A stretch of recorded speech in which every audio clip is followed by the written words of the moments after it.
uyamgcina umnotho ebutheni bakhe. Haleluya. Yesu izona nkululekweni. Haleluya. Oh Jesu. Khona Yesu khona manje emhlophe Amasiya.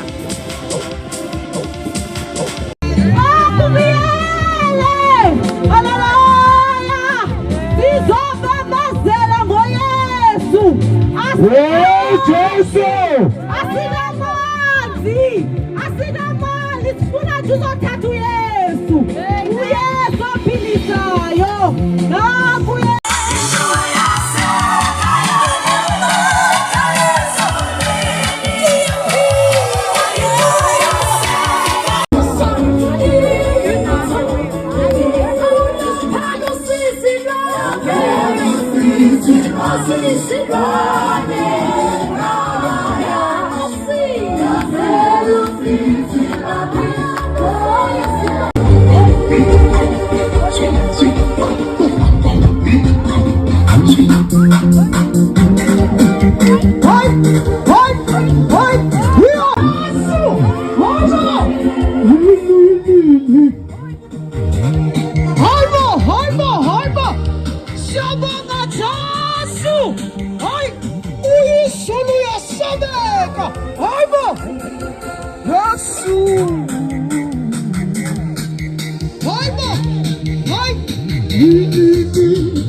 Philisia sizifo Kodwa Satanist. siselo Yesu mntomtsha Kodwa yonke sothi namhlanje mzali wethu nakuye. bawuvumela sondele kuYesu Oh Jesu. babingelinye Nakuye. uYesu kuphela sabakalisa Yesu bazali bethu Shikisile khaya. namhlanje bantwana bazali Yo. Yesu mzali makeza kuhayi Hayi.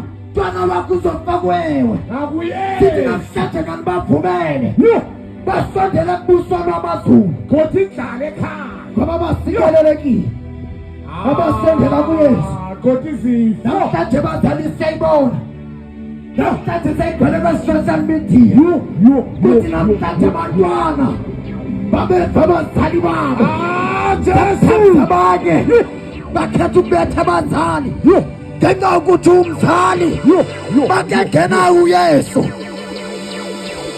bakengena uYesu zonke izinto ezibanje ngolonkana makehamba Oh babolonkana Jesu. makehamba zonke izinto ziyakekela ngoba indaba bongena Yesu nabazali bakho noma bebenemimono emihle isuke iphele ngenxa yobona indlela ophila ngayo Ya. xa uyibona indlela ophila ngayo Nakuyesu baba. sizothandaza Nakuyesu unesipho emzimbeni wakho Emkhulu. sizothandaza kunye nawe Yeah. sondelayo sibonisane nathi fanethana isusisolo sabaninzi bazali bethu kesinathi abazali bethu Oh ekathi Jesu. besithi sayibona lento mane niyenze kodwa ngenxa yokuthi besibona ukuthi asihamba ikawe kodwa siyokhonza uYesu Hayi. basuke basivumela Thetha ngoYesu. basivumela abazali namhlanje kugcwele ezikaweni Yo. ngoba indlela ithi ibhayibhile lithi abantu bayakuzifundela anibhalwanga gospel of Ntontona anibhalwanga Nakuyesu. kodwa nishumayela ilizwi athi umpostoli Paulo izwi lidala ukhole emntwini sibizelanga ngenye into kodwa sibizela ukuvakalisa indaba ezilungileyo kunhlanga zonke senza abafundi futhi athe wazuzeka afundiswe ukuphila noYesu Nakuyesu. yangana ungasondela Sondela tata, sondela mama. sondela kuYesu Sondela mntwana. sidinga abantu abasha Nakuyesu. bayaziphuphisa apha phandle ukhokhela abazali babo nabo balandele. Yo. Kodwa mama ke sime gaphi. Ay. Ithi kodwa yenzekile wafuna indoda. Ezawu megaphi. Yo. Yabantu abatsha hlezi ukuze kube khona umehluko efamily yakho udinga ukube gaphi. Oh yes. Yes.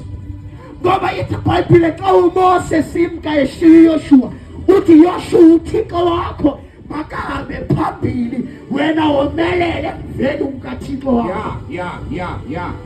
Naku yes. Kodwa batsha we are aiming for success. Njalo. Kodwa sikhokhelwa nguYesu. Njalo. Ngoba emnqamlezweni kwindoda emphathisa umnqamlezo uthi nyathela apho ndinyathele khona ngoba xa unyathela apho ndinyathela khona awuzubuva ubunzima.